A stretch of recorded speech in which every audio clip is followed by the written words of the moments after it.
Praise the lord, hallelujah. प्रभु यीशु मसीह के अति पवित्र नाम में मुझे सुनने वाले सभी मान्य श्रोताओं को नमस्कार करते हैं। आज का हमारा वचन दानियल का पुस्तक 3 अध्याय 25 पद से लिया है। हानि नहीं पहुंचेगी। हानि पहुंचने की चिंता हर मनुष्य को डराने वाली बात है। कोई भी अपने जीवन को जोखिम में नहीं डालना चाहता है या जानबूझकर हानि उठाना नहीं चाहते हैं। सब लोग अपने जीवन और भविष्य सुरक्षित रखने के लिए हर तरह की कोशिश करते हैं। आज हम बाइबल से 3 नौजवानों के बारे में देखेंगे। अपने घर बार छोड़ के एक देश से दूसरे देश की ओर उनको जाना पड़ा। उनके लिए यह बात जिंदगी में पहली बार हुई थी। इस्राएल से बाबिलोन तक के लंबे सफर, नई संस्कृति, नए रीति रिवाज, नए मौसम, नए लोग, उनके खान पान से अलग खान पान, यह सब उनको चिंता में डालने लगे। हमारे घर के बच्चे या चर्च के युवा अपने शहर छोड़कर दूसरे शहर में या दूसरे राज्य में पढ़ाई के लिए या फिर नौकरी के लिए जाते हैं तो बहुत दिक्कतों का सामना करने का संदेश हम रोज सुन रहे हैं। 21वीं सदी में इतनी सुविधाओं के बीच में ऐसा होता है तो आज से लगभग 2600 साल पहले कैसे होते होंगे। शद्रक, मेशक, अबेदनगो नामक 3 यहूदी बालकों के विषय में दानियल का पुस्तक बताते हैं। बाबुल में इन लोगों के लिए सब कुछ नया था। यहां तक नया विश्वास और आत्मिकता को अपनाने के लिए भी उनके ऊपर दबाव डाला गया।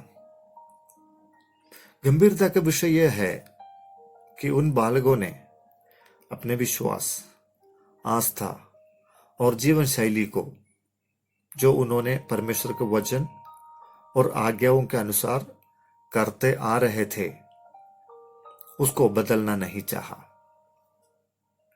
जीवित और सच्चे परमेश्वर की आज्ञाएं वे लोग अपने बचपन से सुनकर और अनुभव कर कर आ रहे थे, उसी में अटल रहने का फैसला करते हैं।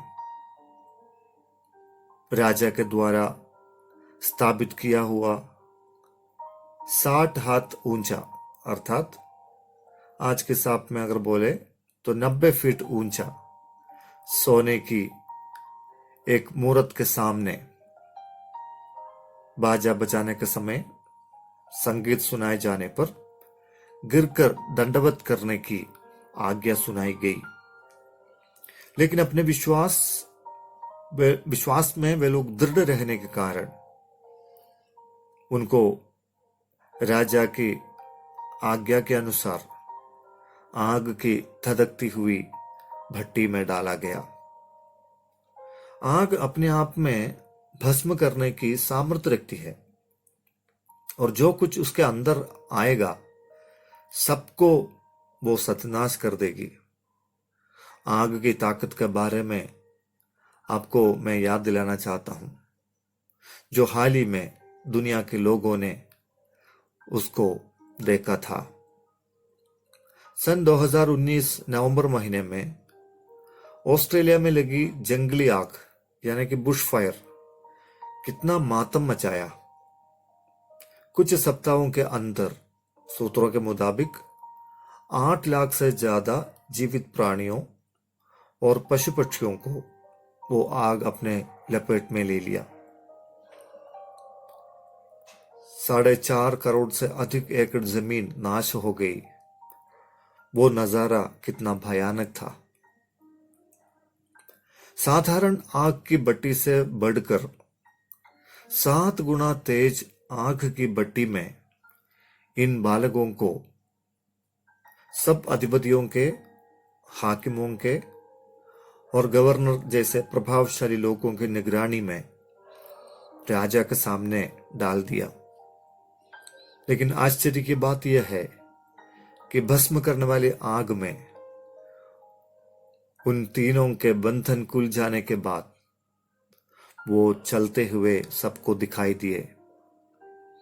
मुझे सुनने वाले प्रियो, अगर आज आपकी परीक्षाएं, आजमाइशें साधारण से भी कई गुना बढ़ जाए और आपको अपने विश्वास और परमेश्वर के नाम से परखा जाता है, तो मैं आपको इन वचन से उत्साहित करना चाहता हूं। सब कुछ हमारी भलाई में बदलने वाला है हमारा महान परमेश्वर। सबके सामने चुनौती देने वाले लोग, आपको हानि पहुंचाने के लिए इंतजार करने वाले भीड़ के बीच में परमेश्वर अपनी महिमा का कार्य रहस्य में नहीं, सबके सामने प्रकट करने वाला है। इन बालकों के विषय में आखिर राजा बयान देता है। दानियल का पुस्तक 3:25 में, अब मैं देखता हूं कि 4 पुरुष आग के बीच खुले हुए टहल रहा है और उनको कुछ भी हानि नहीं पहुंची, और चौथे पुरुष का स्वरूप ईश्वर के पुत्र के सदृश है। मेरे प्यारों, यदि आप परमेश्वर के लिए उनके नाम के निमित्त नुकसान उठा रहे हो, आपको छोड़ दिया जाता है, टुकराया जाता है, नाश करना चाहता है, तो वचन कहते हैं परमेश्वर को बस्ती दी आपके साथ होने से आपको कुछ भी हानि नहीं पहुंचेगी। परमेश्वर आपका ढाल है, वो आपको संभालेगा और अपने वैरियों के हाथ से छुड़ाएगा। इस वचन के द्वारा प्रभु आपको आशीष करने पाए। पिता परमेश्वर, सुंदर वचन के लिए धन्यवाद। इस वचन के सच्चाई के लिए धन्यवाद। हमें हियाव बांधने के लिए धन्यवाद। हमें देने वाला सुरक्षा के लिए धन्यवाद।